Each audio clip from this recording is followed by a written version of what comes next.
Boa noite. Boa noite. Você dá tudo de microfone? Sim. Você agradeceu o convite do Toninho. Ei, Toninho. Estou nervoso, gente. A minha irmã está aqui. Vamos essa saudação para ela. Ela vinha para gravar comigo aqui outro vídeo, mas tudo bem. Vamos orar. Bom Deus e amado Pai, graças te damos a oportunidade de estar aqui nesta quarta-feira. Obrigado pela oportunidade de poder aprender a sua santa palavra e poder partilhar o que o Senhor nos transmitiu durante essa semana. Graças te damos em nome de Jesus, Senhor. Amém. Bom, eu sou uma pessoa que gosta deste debate. Eu sei que não leva em lugar nenhum, né? Mas eu gosto de estar analisando os argumentos dos debatedores. E assim, o que eu consigo enxergar é que há muita incoerência no tocante à abolição da lei de Deus. Então as pessoas usam alguns textos para dizer, está vendo? Aqui Deus aboliu a lei, não tem mais lei. Então eu gostaria de partilhar algumas incoerências dessas com vocês e assim, traçarmos alguns textos paralelos para ver se esses argumentos conseguem se sustentar à luz da Bíblia. O primeiro texto está lá em Romanos 10, verso 4.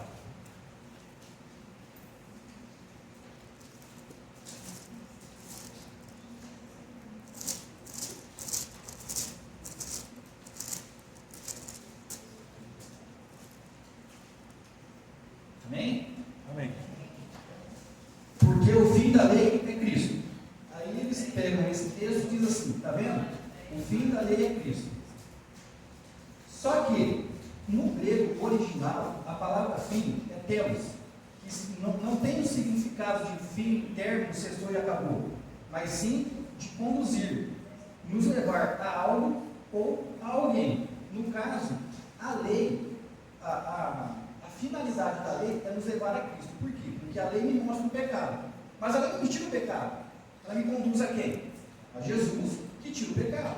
É o que João diz lá em 1 João, capítulo 1, verso 29, né? Agora, olha que interessante. Vamos fazer um paralelo. Eclesiastes, capítulo 12, verso 13.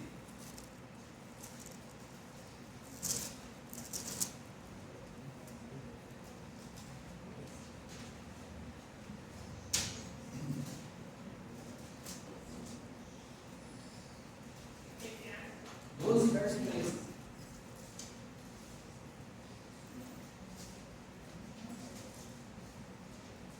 Hoje a gente vai ver bastante texto, viu?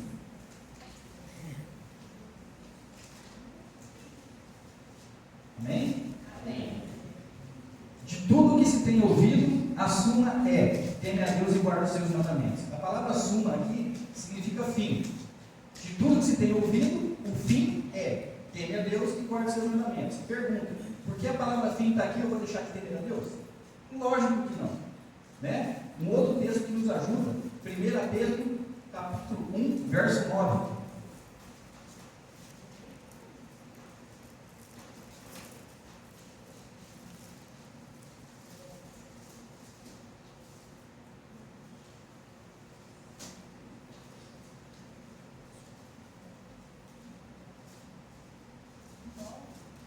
Capítulo 1, verso 9. 1 Pedro.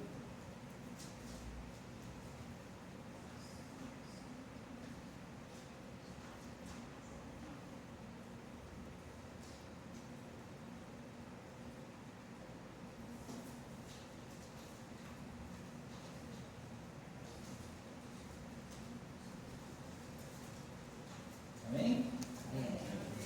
E alcançando o fim da vossa fé para a salvação da vossa alma.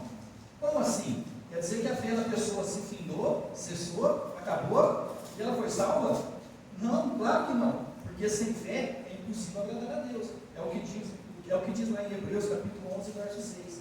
Então, a gente vê pelos paralelos que não faz sentido esse argumento da palavra fim, terminou, cessou e acabou. Por quê? Porque começa a ferir outros textos da Bíblia. E a Bíblia tem que ser harmonia, porque quem inspirou os profetas e apóstolos a escrever foi o próprio Espírito Santo. O Espírito Santo não pode entrar em contradição. Correto? Então a gente percebe que a palavra fim, nesses textos, não tem o objetivo de dizer que acabou, que encerrou, que cessou. mas sim o fim de finalidade. É como se a gente fosse escrever uma carta, vem por meio dessa carta, com o fim de esclarecer o que aconteceu na semana passada. Não seria isso, fim de finalidade, não assessoria acabou. E a gente vai ver alguns textos ainda para frente que não tem como, não se sustenta o argumento deles.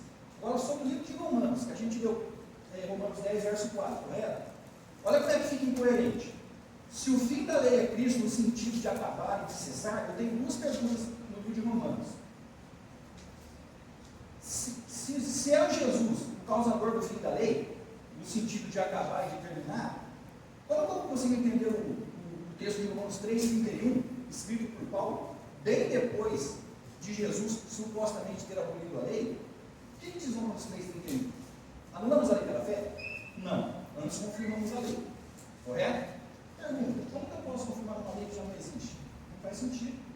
E Paulo, no mesmo livro de Romanos, ele diz assim: pois eu não teria conhecido o pecado senão por intermédio da lei. Pois eu não teria conhecido a cobiça se a lei não dissesse não cobiçará. Como assim? Como que uma lei que não existe pode me mostrar algo que é errado? Não faz sentido. É totalmente incoerente. Correto? E outra. Olha o que fala Romanos capítulo 4, verso 15. Diz que onde não há pecado, também não há lei. Mas como assim? A lei já foi abolida, mas a lei está mostrando pecado para Paulo. E a lei Paulo está dizendo para a gente confirmar uma lei que já foi abolida. Está vendo como é que é incoerente, como é que não se sustenta esses argumentos? São muito frágeis. Outro texto que as pessoas usam para dizer que a lei foi abolida. Vamos lá, Gálatas capítulo 5, verso 18.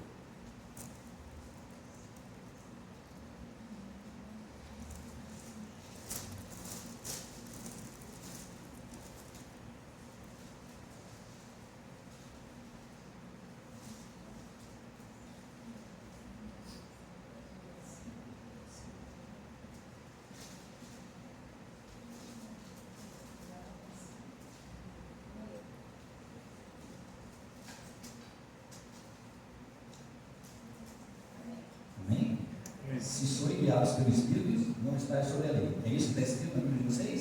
Sim. Aí alguns argumentos, está vendo? Se é guiado pelo Espírito Santo, não estáis sobre a lei. Pasme, toda a lei. Correto? Agora eu pergunto: será que o Espírito Santo nos guia à desobediência? Não. Claro que não. Leia comigo Atos 5:32.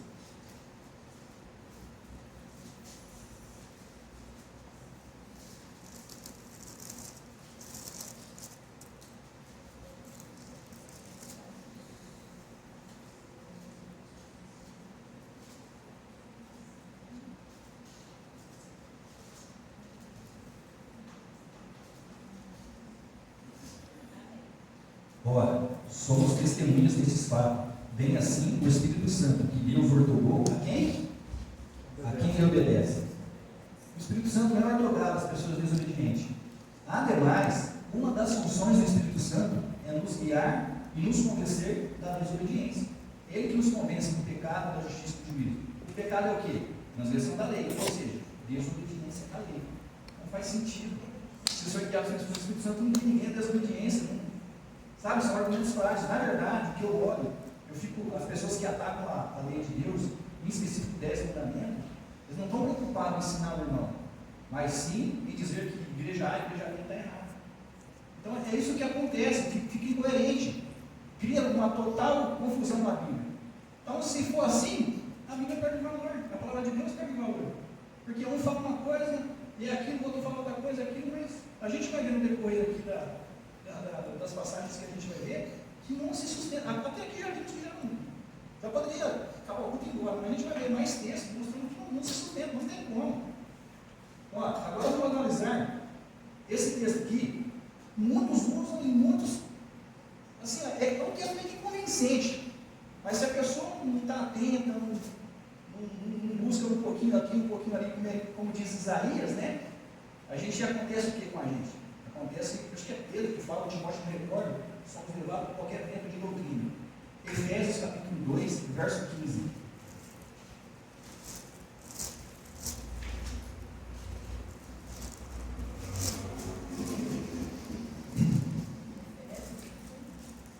Verso 15.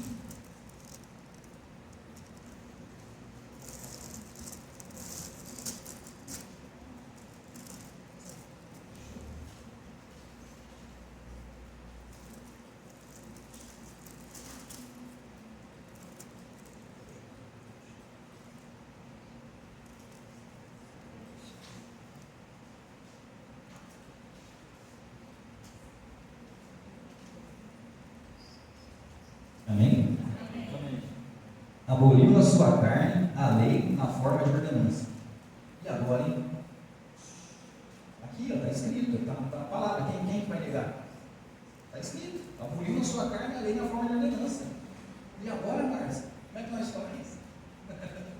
Infelizmente, muitos usam esse texto para dizer que a lei foi abolida, inclusive os mandamentos. Mas será que é isso mesmo?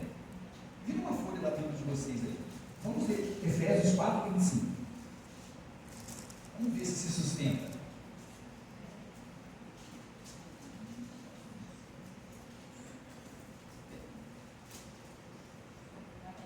Por isso, deixando a mentira, cada um fala a verdade. Mas como assim? Não foi abolido ali?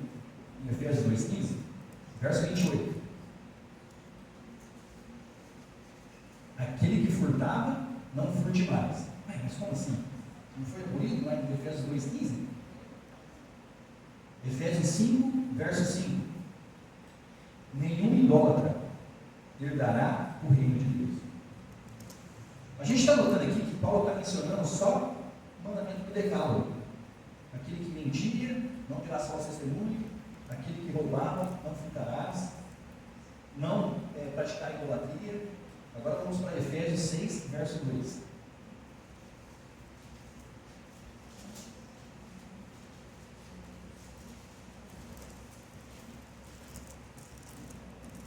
Honra o teu pai e tua mãe, que é o primeiro mandamento com promessa. Mas não foi abolido? Está vendo como é que isso se sustenta? Por esses textos, a gente vê que não é a mesma lei que Paulo está mencionando em Efésios 2,15. Paulo fala de uma lei, igual a Márcia puxou ali para mim, é lei de ordenança. E depois ele vem falando uma lei do decálogo, mostrando que está em vigor. Não foi abolido. Então, mas a gente sabe, né? Onde você quer chegar, né? Agora vamos lá para outro texto que eles distorcem. Eu achei que esse texto aqui, que eu vou citar agora, e um que eu vou citar no final, eu acho que esses dois textos aqui são fantásticos. Vamos lá. 2 Coríntios, verso 3, capítulo 3, verso 7.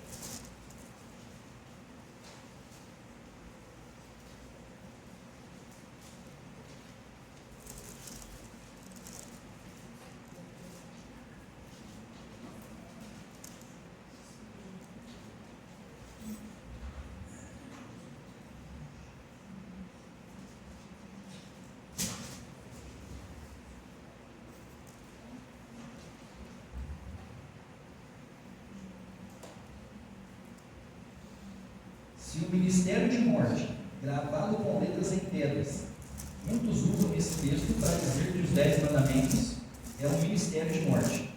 E na verdade, se a gente for analisar, eles não estão errados. Por quê? Porque em 1 João 3,4 diz que o pecado é a transgressão da lei, correto? Em Romanos 6,23 diz que o salário do pecado é a morte. Mas aí cabe a pergunta: para quem que se torna um ministério de morte? É para o obediente ou para os desobedientes? Só que essa pergunta não é feita. Olha lá, é o ministério de morte e está tranquilo. Não, não é assim. Precisa saber para quem que é. É lógico que é para os desobedientes, né? Pois se a transgressão da lei é o pecado e o salário do pecado é a morte, quem é que tem que morrer? É os transgressores, os desobedientes. Pois para os obedientes, os mandamentos de Deus são vida. Vamos ler lá, Salmo 119, 92 e 93.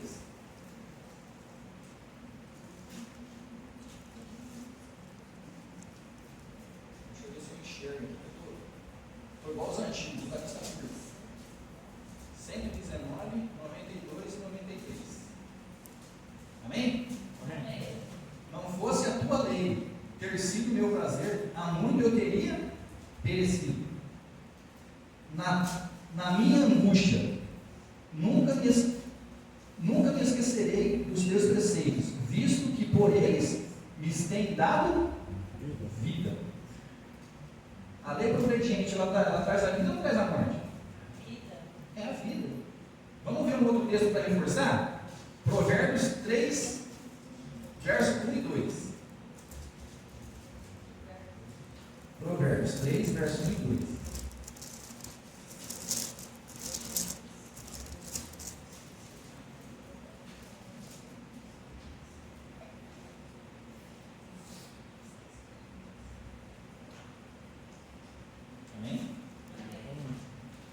Filho meu, não te esqueças dos meus ensinos, e o teu coração guarde os meus mandamentos, porque eles aumentarão os dias e te acrescentarão anos de vida e paz. Olha o contraste. Olha como uma leitura mal feita da Bíblia e não seguindo a regra que o profeta Isaías nos ensina, que é um pouco aqui, um pouco ali, distorce, e infelizmente muitos são levados por qualquer vento de doutrina. As pessoas, só que assim, vai uma contradição, né? Porque a pessoa fala, não, mas eu vou para o livro, Jesus morreu na cruz, olha lá, Efésios 2,15. Ah, tá, irmão, mas eu posso matar para falar, não pode. Como assim? Define, decida, né? Mas é pegar o textinho fora do contexto, né? Não levam em conta outros textos da Bíblia, não levam em conta uma coisa muito importante, em que tempo verbal está dizendo, a gente vai ver um pouquinho mais para frente, em que tempo verbal está sendo dito aquilo, aquela palavra, como que foi colocado, né? Então a gente vê que não se sustenta. Agora, uma prova assim, não tem nem como é que eu vou usar o termo aqui, querer discutir, porque não é refutar ou como argumentar. Mateus, aqui é o próprio Jesus falando, o próprio Deus. Mateus, capítulo 19, verso 17.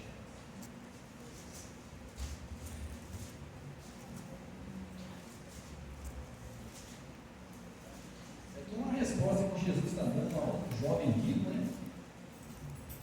Um texto conhecido.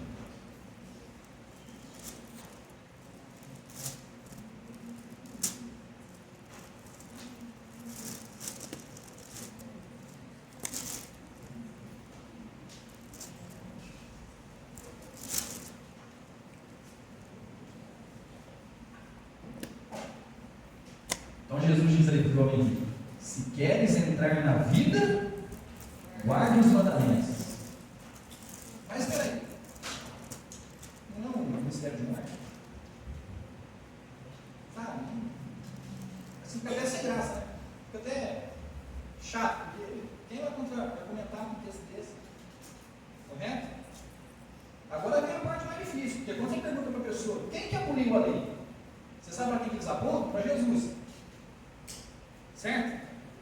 Todos são praticamente humanos em dizer. Foi Jesus que aboliu na cruz. Vou mostrar que isso é impossível. E que essa frase, Zé Luiz, é uma das maiores falácias já feitas no mundo, vamos chamar cristão. Não tem como. Tipo assim, chega a ser um cúmulo absurdo. Muita ignorância. Né? Mateus 5,17. Um texto conhecido também.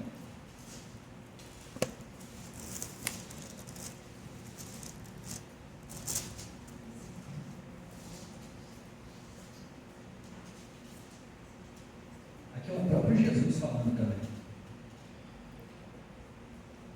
Olha o que Jesus diz. Muitos dizem que Jesus aboliu a lei. Correto, Márcia?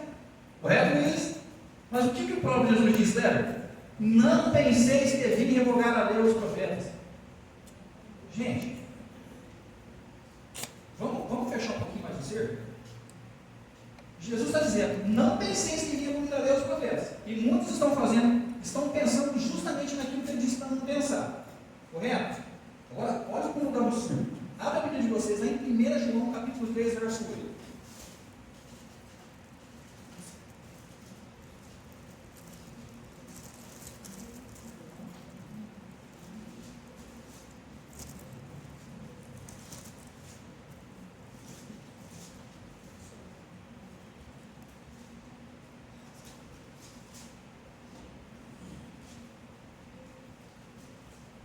Amém? Amém. Diz o texto: aquele que pratica o pecado procede do diabo, porque o diabo vive pecando desde o princípio. Para isso se manifestou o Filho de Deus, para desfazer a obra do diabo. Agora pasme. Se Jesus aboliu a lei, como muitos argumentam por aí, o que eu tenho que entender? Que a lei é obra do diabo. Faz sentido isso? Chega a ser um ponto absurdo. Vamos ver de novo? Para isso se manifestou o Filho de Deus, para desfazer a obra do diabo. Gente, se Jesus aboliu a lei, eu tenho que entender que a lei é obra do diabo. Ele está sem palavras. Isso é um absurdo. Vamos ver de quem é a obra, de quem é a lei. Êxodo capítulo 32, verso 16.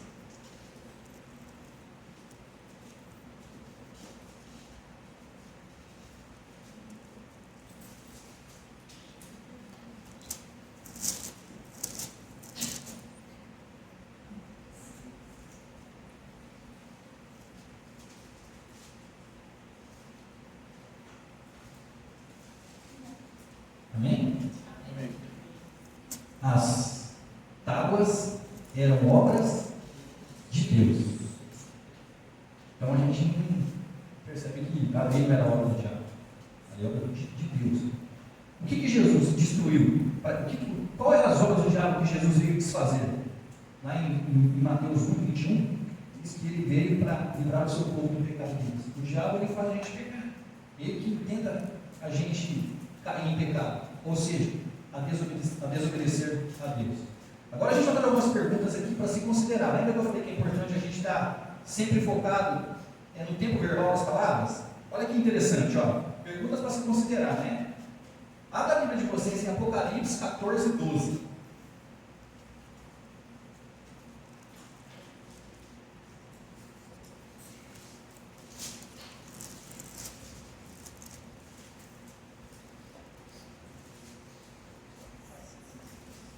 Eu conheço esse verso de cor, né? Apocalipse 14:12. Amém, misericórdia. Amém. Olha que interessante, um detalhe muito interessante nesse texto. Apocalipse 12. 14:12, né? É isso mesmo, 14:12 que eu falei, né? 14:12. Aqui está a perseverança dos santos, os que guardam os mandamentos de Deus e a fé em Jesus. Pergunta: como esses santos conseguem guardar o mandamento que já não existe? O mandamento já foi abolido. Não tem como. Agora veja, em que tempo presente está essa fala? Aqueles que guardam, ou seja, presente. Está falando de quem aqui? Do povo do fim. Ou seja, de nós que vivemos no fim. Porque assim como em João, 1 João 3,4 diz que o pecado é a transgressão da lei, não está dizendo que o pecado foi a transgressão da lei, o pecado é a transgressão da lei. Olha, se o pecado é a transgressão da lei, o que eu tenho que entender? Que a lei está em vigor, que a lei ainda vigora. Entendeu? Olha como é que faz. É muito importante a gente entender o tempo verbal da frase que está sendo colocada. Outro texto, volta um pouquinho aí, Apocalipse 12:17. Então, é praticamente o mesmo texto, né?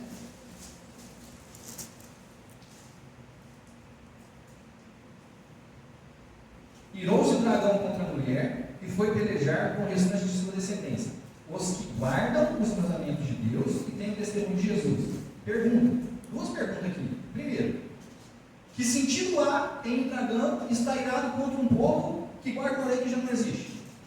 Que guarda uma lei que foi abolida? Faz sentido. E como esses santos conseguem guardar uma lei que não existe? Uma lei que foi abolida. Você vê como é que os argumentos não se sustentam? Quando você começa a traçar paralelos com outros textos, você vê que não é aquilo que o suposto texto está querendo dizer. O fim da lei de Cristo não. É finalidade, não é fim que acabou. Né? Agora aqui, como prova cabal e irrefutável de que a lei está em vigor. Mateus 7:23.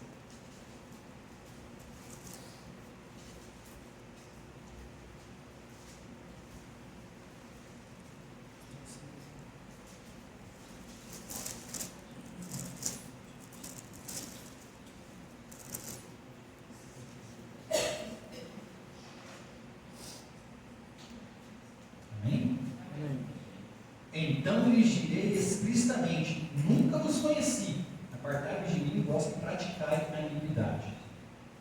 Eu quero perguntar um negócio para vocês. Se a lei foi abolida, que sentido há em Jesus estar acusando essas pessoas de não praticar a lei? Porque a palavra iniquidade significa homem fora da lei, ou homem sem lei.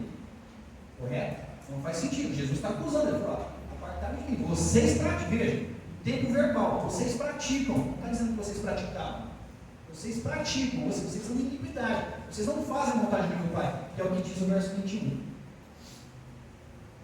Quando essas palavras, Márcia, está sendo proferida para essas pessoas?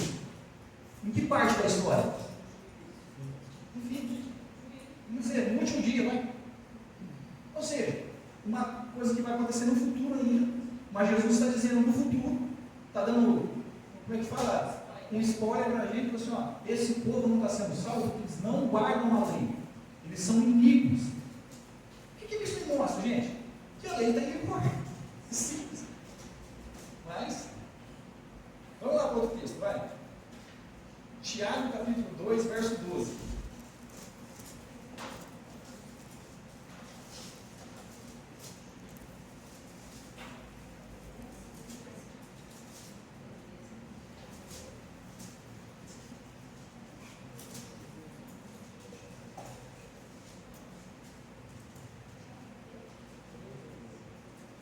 2,12. Tiago 2,12. Assim diz o texto. Achou, Tiago? Tiago é fera. Falai de tal maneira procedei, como aqueles que hão de ser julgados pela lei da liberdade. Eu gosto de fazer pergunta para isso. Se a lei foi abolida, como é que você é julgado por uma lei que não existe? Não tem como. É a mesma coisa um guarda de trânsito querer te multar para dizer que você não encontra não tem placa nenhuma sinalizando nada para você, não tem uma lei te mostrando alguma coisa. Não tem como. Isso mostra, mais uma vez, que olha quantos textos, né? E que lei é essa? Agora vem a pergunta como diz, né? Muito importante. Que lei é essa? Que vamos ser julgados. É a lei dos 10 mandamentos, porque o verso 11, vocês podem olhar na Bíblia de vocês aí, é mencionado 2 dos 10.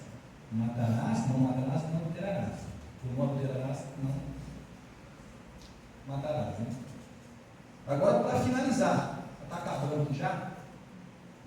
Eu comentei, o Daniel conhece esse que eu já tinha comentado, deu um spoiler para o Daniel. Eu achei muito interessante quando eu li esse texto com uma outra visão de isso. 1 João, capítulo 5, verso 3. É o penúltimo texto que a gente vai ver.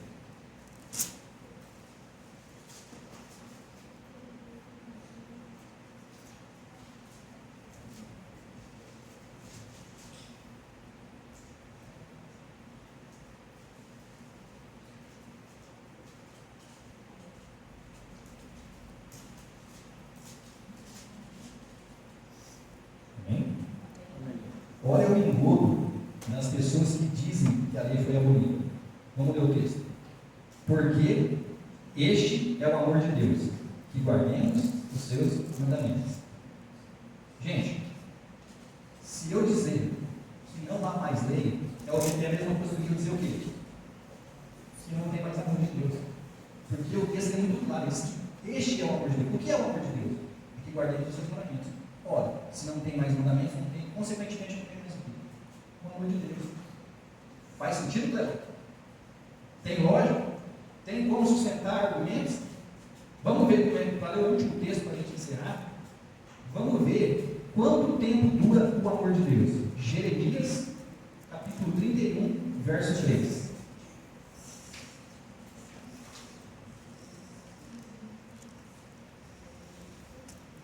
Jeremias 31, 3.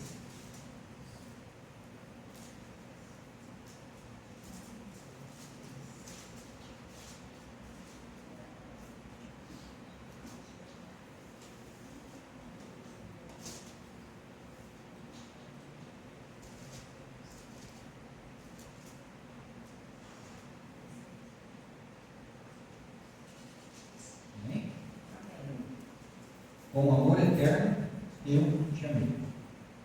E a Bíblia diz também que Deus é amor. Então é eterno. Tanto lei quanto amor é eterno.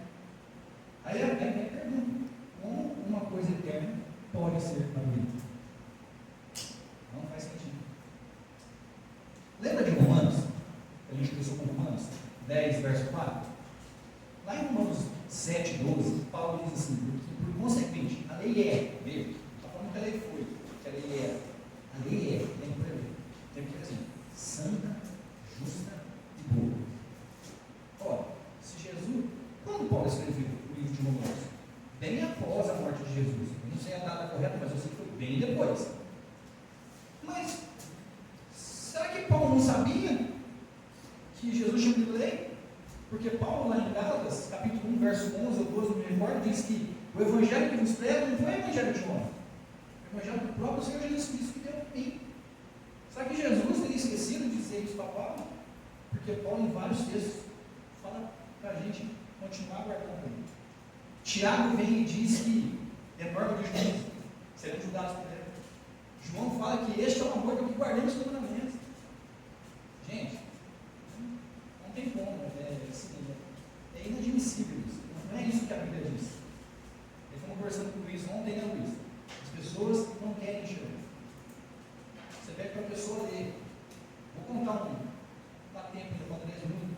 Eu conheci um rapaz, eu estou batendo um papo com ele de Bíblia. E ele está meio assim, porque ele não quer batizar a Zé Maria. Ele diz que, pô, o cara viu o cara na igreja batizando e tudo mais, e aí o cara não vive. Meu amigo, você não pode ver uma experiência negativa com uma pessoa para você.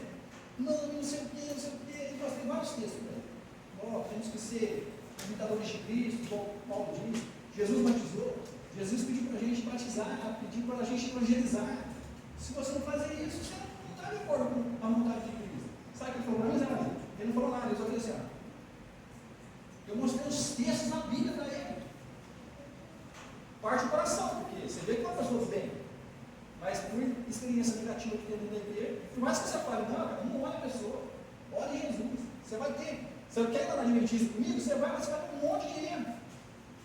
Presbiteriano, Adventista, vai no lugar, não.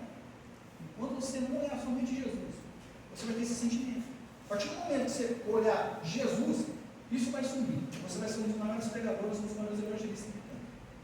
Mas por enquanto, cabe a gente orar. Né? Então a gente finaliza. Qual que é o link da cantar?